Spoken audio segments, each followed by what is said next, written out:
Isang tangkang pag-atake sa cybersecurity ng Philippine Army ang agad na na-detect at hinarang bago pa man ito makompromiso.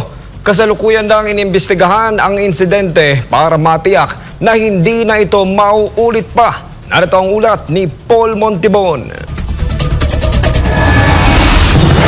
Kinumpirma ng Philippine Army spokesperson Colonel Louis Di Maala na may nagtangkang pasukin ang cyber network ng kanilang hanay. Pero nilinaw niyang hindi ito isang hacking incident, bagkus isang tangkang iligal na pag-access sa mga mahalagang impormasyon ng Philippine Army. Bilang tugon, agad nang nagsagawa ng investigasyon ang Philippine Army para matiyak na hindi na ito mauulit. Kasabay nito, pinalalakas pa ng hukbo ang kanilang cybersecurity defense sa ilalim ng kanilang modernization program para mas lalong pagtibayin ang seguridad ng kanilang digital infrastructure. Samantala, iniimbestigahan na rin ng Philippine Navy ang napaulat na data breach na may kaugnayan sa Philippine Army. Ayon kay Philippine Navy spokesperson Captain John Percy Alcos, patuloy nilang pinapalakas ang kanilang cybersecurity upang maprotektahan ang kanilang sistema laban sa anumang cyber attack o data breach. Sa panahon kung saan digital na rin ang kalaban, mahalaga ang matibay na cybersecurity para maprotektahan ang mahalagang impormasyon ng ating sandatahang lakas. Patuloy ang Philippine Army at Philippine Navy sa pagpapatibay ng kanilang depensa laban sa anumang cyber threat. Dahil sa seguridad ng datos, nakasalalay rin ang seguridad ng ating bansa.